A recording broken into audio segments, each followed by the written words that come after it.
Muy buen día, jóvenes. Vamos a tener a bien tener la clase el día de hoy sobre cestos, ya empezando básicamente lo que es la quinta y última unidad sobre lo que es parasitología. Vamos a ver la siguiente diapositiva. Bueno, vamos a ver de que los cestos pues tienen mucha importancia clínica a nivel del ser humano. Hay varios tipos de cestos, básicamente, y vamos a ver lo que es la Taenia solium, Taenia saginata, Diphyllum latum, que son básicamente tenias del cerdito, de la vaca y del pescado. De igual manera hay otras también que se mencionan, pero básicamente vamos a hablar de estas tres que son las que más importancia clínica tienen en el ser humano y aquí en nuestro medio.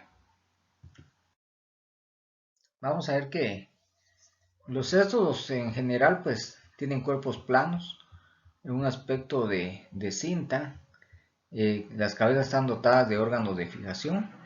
Vamos a ver que el escólice básicamente, o sea la cabeza, tiene cuatro estructuras succionadoras musculares en forma de copa y una corona de ganchos. Y las proglótides, que son los segmentos individuales.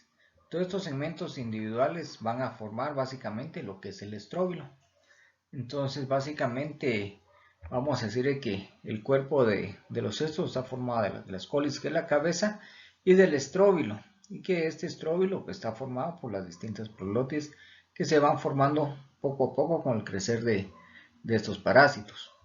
Vamos a ver que las proglótides maduras se van volviendo más distales, como quien dice, se van más a la cola, y estas van a estar grávidas y ocupadas por un útero repleto de huevos. Estos parásitos son hermafroditas, o sea, no se distinguen entre macho y hembra, que son hermafroditas, y de esta manera pues no necesitan, su forma de reproducción es individual porque no hay machos y hembras. Vamos a ver que carecen de aparato digestivo, y el despedador definitivo es el ser humano, y el intermediario es el cerdo. Esto es básicamente cuando estamos hablando de lo que es la Taenia solium, ¿verdad? Bueno, vamos a hablar ya básicamente cada una de ellas, y vamos a hablar sobre lo que es la Taenia solium, que también de repente ustedes lo van a ver con el nombre de solitaria. A veces las personas pues, más pueden llamarlos con este nombre. Vamos a ver que la Taenia solium es de la subclase Eucestoda, del orden Cyclophygia y de la familia Tenidae. Este estadio de larva o cisterco es el gusano vesicular, se corresponde con un escólice, formando un escólix, y los quistes que la larva se desarrollan en los tejidos del anfitrión intermediario miden de 4 a 6 milímetros de longitud por 7 a 11 milímetros de ancho. Vamos a ver que al consumir músculo de cerdo con gusano en fase de larva, la unión del escólice al huésped inician la infección en el intestino delgado, y el cuello está posterior al escólex, y el gusano empieza a producir proglótides hasta producir estróbilos de proglótides. Vamos a ver que las proglótides sexualmente maduras contienen huevos, y al abandonar el hospedador por las heces contaminan agua y vegetación ingerida por los cerdos. Y estas proglótides grávidas tienen una longitud y una anchura similares de más o menos de 1 por 1 centímetro, lo que es el ancho de estos gusanos, y la longitud es casi la misma. Vamos a ver que en el anfitrión los huevos se van a transformar en una fase larvaria que posee 6 ganchos y recibe el nombre de oncósfera. Esta va a penetrar la pared intestinal del cerdo, migra a través de la circulación hasta los tejidos y se transforma en un cisticerco, con lo que completa el ciclo. El ciclo vital, pues vamos a ver de que de alguna manera los huevecillos de estos parásitos van a llegar al exterior. De alguna manera también el hombre va a ingerir este huevo embrionado o proglótide ingerida, que la va a llegar a hacer una liberación de la oncósfera que penetra en la pared intestinal. Va a ingresar básicamente en forma de larvas, que van a penetrar al intestino delgado y ahí se van a llegar a reproducir. Estos adultos van a estar en el intestino, por sus órganos de fijación, pues van a estar aquí en el área del intestino y ahí se van a ir formando hasta hacerse un gusano adulto.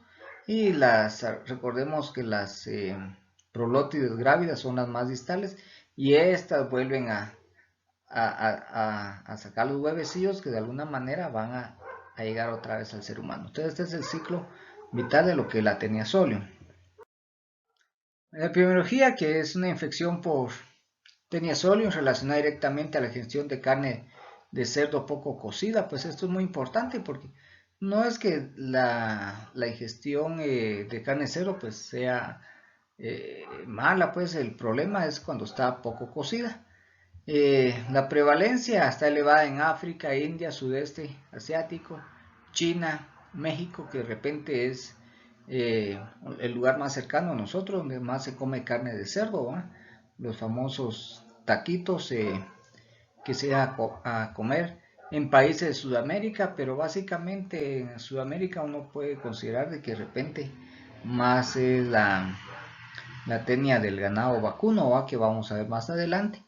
Pero México, aquí lo más cercano a nosotros, sí, la carne de cerdo se consume bastante.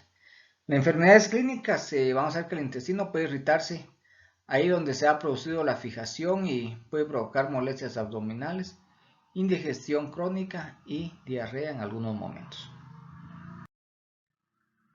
El mecanismo del parásito para contrarrestar la respuesta del huésped, vamos a ver que la paramiosina, que vamos a ver que inhibe la activación del C1 y afecta la vía común del complemento. Vamos a ver que esta molécula sensible a RNasa llamada factor de metacesto va a inhibir la proliferación celular inducida por mitógenos, la producción de citocinas, interleucina 2, 4, interferón y una reacción inmunitaria humoral y celular a antígenos del parásito y a la reacción inflamatoria.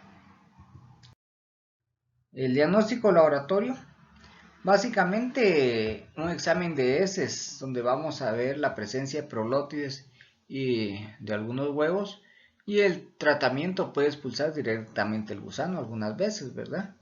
Los huevos pues son esféricos de 30 a 40 micras de diámetro básicamente, poseen una envoltura estriada y gruesa que contiene básicamente el embrión, que es un embrión hexacanto con 6 ganchos básicamente, y la exploración interna de las prolótides puede revelar su estructura interna, o sea, a la hora de poderlas llegar a abrir para ver por dentro, ¿verdad? Vamos a ver que las prolótides de Taenia solium tienen entre 7 a 12 ramas uterinas laterales que la van a hacer para poder distinguir entre las prolótides de estas Taenia solium. El tratamiento, prevención y control, básicamente la niclosamida es el fármaco de elección. Realmente se puede utilizar también el praziquantel, la paromicina o la quinacrina.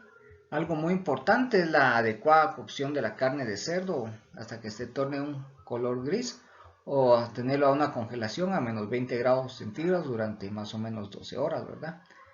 Evitar el contacto con las heces humanas contaminadas con huevos de Taenia solium, con agua y la vegetación ingeridas por los cerdos, pues es bastante importante para ir cortando ese ciclo donde el cerdo también se vuelve un hospedador muy importante, porque ahí van a estar estos parásitos y se va a consumir por el ser humano, básicamente por la carne de cerdo poco cocida.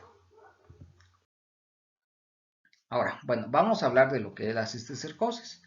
Básicamente la cisticercosis está relacionada a lo que es la Taenia solium. Como se menciona acá, la cisticercosis es una infección humana producida por el estado larvario por Taenia solium. La ingestión por el ser humano de agua o vegetación contaminadas por huevos de Taenia solium que proceden de heces humanas da inicio a la infección. Y vamos a ver que la autoinfección pues es que los huevos de un individuo infectado por el gusano adulto se transfieren desde el área perianal a la boca a través de la contaminación de los dedos. Básicamente esto es lo más seguro que es por la mala higiene de algunas personas, ¿verdad? que se puede dar lo que es el proceso de autoinfección. Vamos a ver que los huevos se albergan en el estómago del anfitrión intermediario, muchas veces es el cerdo, y se da la liberación del embrión exancanto o oncósfera. Vamos a ver que la oncósfera penetra a la pared intestinal y migra a través de la circulación hacia los tejidos donde se desarrolla como cisticerco en 3 o 4 meses. Vamos a ver que el cisticerco puede albergarse en músculo, tejido conjuntivo, cerebro, pulmones y ojos, y mantienen su viabilidad más o menos hasta 5 años.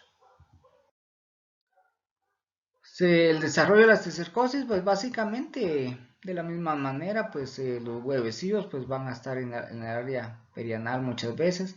Puede existir la autoinfección, que los huevecillos van a ser ingeridos, o de alguna manera pues también sus huevos también pueden llegar por la carnita de cerdo, que poco cocida.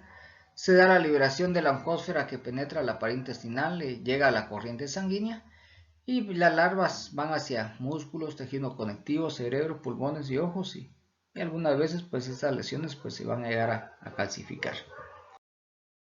Acá tenemos básicamente lo que mencionábamos, la carne de cerdo, ¿verdad?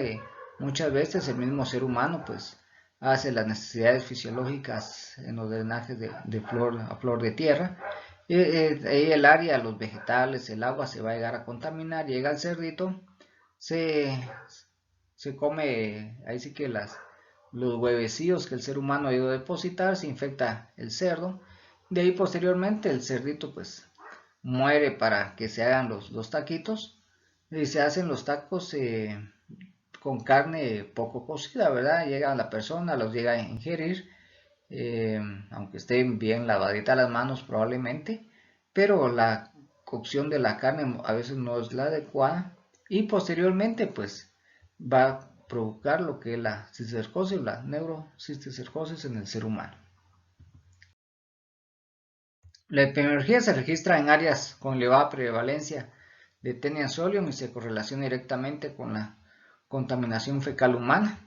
La transmisión básicamente se da fecal oral y se da lo que es la autoinfección. Vamos a ver que el cisticerco se da en áreas no vitales alguna vez, como tejido subcutáneo, que pueden no provocar síntomas, ¿verdad? Pero sí en áreas vitales algunas veces como cerebro y ojos, que puede desarrollarse una entidad grave muchas veces. En el cerebro también puede provocar hidrocefalia, meningitis, daños de pares craneales, convulsiones, hiperreflexia y defectos de la visión. Y a nivel de ojo, pues puede haber pérdida de la agudeza visual, alteraciones del campo visual si afecta la vía óptica. Y la muerte de las larvas tiene como resultado la liberación de material antigénico que estimula la reacción inflamatoria y la exacerbación de síntomas como fiebre, mialgias y eosinofilia. Esto es muy importante cuando hay la liberación de material antigénico que puede estimular reacción inflamatoria, y vamos a ver que es parte del tratamiento, esto es muy importante. El diagnóstico laboratorio, pues la presencia de cisticerco básicamente en el tejido subcutáneo o por medio de la demostración radiológica, que se puede dar por medio de lo que es la tomografía computarizada, ¿verdad? Tomografía computarizada de tipo cerebral, que se puede llegar a evidenciar básicamente, ¿va? A veces pues se necesita la eliminación quirúrgica de los nódulos y la visualización de quiste en el ojo también algunas veces, ¿verdad? Hay muchas veces que la cisticercosis pues no solo va a haber la presencia de una lesión por cisticerco, sino que pueden haber muchas en lo que es toda el área cerebral. El tratamiento muy importante, el praziquantel o ya sea el albendazol, el uso de esteroides o de corticoides, ¿verdad? Se recomienda, esto es muy importante, el uso de los corticoides para evitar lo que es el proceso de inflamación, o sea que cuando se va a dar tratamiento con lo que es el praziquantel o el albendazol, previo a dar estos antiparasitarios, se debe dar un ciclo de esteroides. Y esto se realiza para evitar esa inflamación a nivel cerebral cuando mueren las larvas, ¿verdad? Entonces, primero se da un ciclo más o menos 72 horas idealmente de un esteroide la dexametasona se puede utilizar mucho por vía endovenosa, controlar las demás manifestaciones clínicas por de pronto, a veces puede ser mucha cefalea, convulsiones también. Después de las 72 horas ya empezar a dar el praziquantel y albendazol. Los esteroides se pueden continuar algunos otros días más y después quitarlo y dar el praziquantel o albendazol por básicamente 14 días. Algunas veces también, aparte del tratamiento médico, se necesita la eliminación quirúrgica de los quistes cerebrales y a veces quistes oculares. Bueno, ahora hablando de la tenia saginata, de lo que es otra tenia, vamos a ver de que esta es la infección que es el resultado de la ingestión de cisticerco a partir de carne de ganado vacuno, también poco cocida, ¿verdad? O sea que si las carnes están bien cocidas, pues no hay mucho problema. Pero aquí la tenia saginata está relacionado al consumo de carne de vacuno poco cocida también.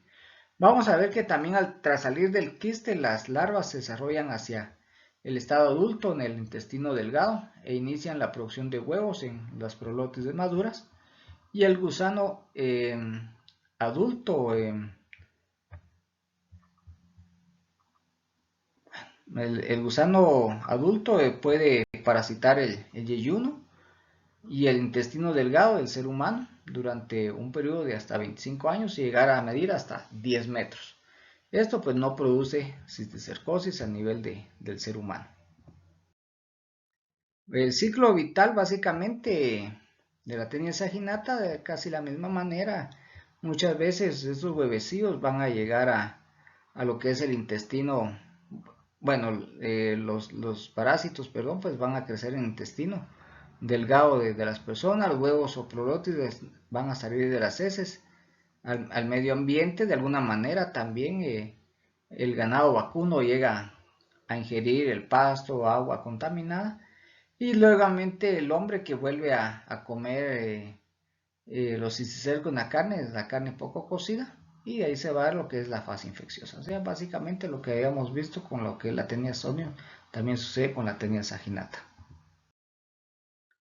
La epidemiología, la distribución es universal y es la causa más frecuente de cistodosis en Estados Unidos. Si nos damos cuenta, Estados Unidos más la cistodosis por tenia saginata. México la menciona mucho por lo que es la tenia solium. Y el ser humano y el ganado bovino perpetúan el ciclo vital. Las heces humanas contaminan la vegetación y el agua con huevos que son ingeridos por el ganado. Y los cisticercos del ganado producen gusanos adultos en el ser humano cuando se consume carne cruda o poco cocida. Enfermedades clínicas es similar a la infección por tenia solium. Se dan los portadores asintomáticos. Algunos pueden aquejarse de indigestión crónica, dolor abdominal por tipo retorcijón. Se pueden expulsar prolótides por vía rectal también, ¿verdad? El diagnóstico, la recuperación de las prolótides de huevos o del gusano entero, cuyo escolio se carece de ganchos básicamente. El estudio de las ramas uterinas de las prolótides permite distinguir entre tenia saginata y tenia solium. El tratamiento básicamente el praziquantel, la niclosamida, que resultan altamente eficaces para eliminar el gusano adulto, y el control del cocinado de la carne de vacuna y del control de la eliminación de las deposiciones humanas, pues es bastante importante también para evitar que esas deposiciones humanas muchas veces lleguen a contaminar lo que es el pasto o el agua que consume el ganado vacuno, para evitar y romper el ciclo vital. Bueno, ahora vamos a hablar de lo que es la Diffilibutorium latum, que es la tenia básicamente del pescado. Y vamos a ver que el latum pues es la tenia del pescado y es uno de los gusanos más largos, que puede tener más o menos una longitud de 7 a 10 metros. El ciclo vital es complejo y afecta a dos hospedadores, básicamente los crustáceos y peces de agua dulce. Vamos a ver que existe el término de espargano, que es el estado larvario cintiforme del gusano que se encuentra en los músculos del pescado de agua dulce, y la ingesta de este espargano va a iniciar básicamente lo que es la infección. Vamos a ver que el escólice tiene forma de lanza y presenta dos hendiduras como botrios que le sirven de órgano de fijación, y las proglótides son mucho más anchas que largas, poseen una estructura uterina y central en forma de roseta y producen huevos con un opérculo y un botón en la parte más baja de su envoltura. De fisiología vamos a ver que por las heces se liberan hasta 1 millón de huevos al día básicamente, y el agua dulce. En el agua dulce los huevos no embrionados o operculados necesitan un periodo de 2 a 4 semanas para desarrollar una forma larvaria ciliada que puede nadar libremente y recibe el nombre de coracidio. Vamos a ver que el coracidio desarrollado abandona el huevo a través del opérculo y es ingerido por pequeños crustáceos llamados copépodos, y el coracidio se transforma en una forma larvaria procercoide. Vamos a ver que el crustáceo que alberga el procercoide es ingerido por un pez y en su musculatura se desarrollan larvas plerocercoides o esparganos. Y si a su vez el pez es ingerido por otro pez, el espargano migra simplemente a los músculos de este segundo pez, ¿vale? el que se ingirió al pequeño. Y el ser humano se infecta cuando come pescado crudo o poco cocido que contiene las formas larvarias. O sea, si nos damos cuenta, el poco cocimiento de la carne de cerdo, el ganado vacuno y del pescado, pues es básicamente un factor muy importante en lo que es la ingestión de las larvas a nivel del ser humano. El ciclo vital, pues ya mencionábamos, el ser humano pues de alguna manera va a comerse los pescados que están infectados. Hay a veces peces grandes que se van a comer a los peces pequeños, ¿verdad? Y esto básicamente se da en lo que son aguas dulces, ¿verdad? La epidemiología es más prevalente en regiones con lagos de aguas frías en los que es tradicional comer pescado crudo o en salmuera, ¿verdad? Aquí tenemos la foto de uno de los lagos más lindos del mundo, el lago de Atitlán, que está en el área de Sololá, Panajachel, el área más conocida probablemente, ¿verdad? El cocinado insuficiente, pues es lo que mencionaba, pues es una parte muy fundamental en el proceso de la enfermedad. La preparación de pescado jefilete básicamente el jefilete es el pescado así molido que en algunos países así lo llegan a comer, y también algo crudo.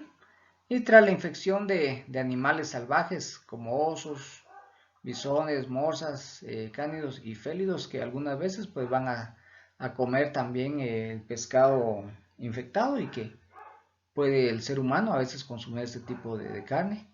Verter en aguas residuales en los lagos de agua dulce, ¿verdad? Uno mira el lago tan bonito aquí, el lago de Atitlán, pero si uno se da cuenta, hay muchos pueblos alrededor que uno no sabe cómo están sus drenajes, sus vertientes de aguas residuales, ¿va? Y que de repente pueden ir a contaminar el agua dulce y ahí a los pescaditos que están ahí. Las enfermedades clínicas, básicamente, en ocasiones dolor en epigastrio, cólicos abdominales, náuseas, vómitos, pérdida de peso. 40% portadores con concentraciones séricas de vitamina B12 bajas que se pueden llegar a encontrar. El diagnóstico laboratorio: huevos superculados en las heces, teñidos con bilis con un botón en la parte más baja de su envoltura. Los proglótides con la envoltura uterina en roseta, pues también se pueden llegar a observar. El tratamiento, prevención y control: la niclosamida de elección, el praziquantel, la paromicina, que son alternativas aceptables.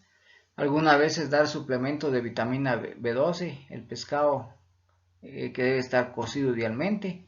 Control de la eliminación de las heces de origen humano, pues es bastante importante, ¿verdad? Bueno, jóvenes, si hubieran comentarios, pues pueden hacerlos llegar, ¿verdad? Como hemos mencionado anteriormente, pues por medio del aula virtual de Classroom, del curso, pues pueden hacer llegar sus comentarios o las dudas. Que tengan un buen día, jóvenes.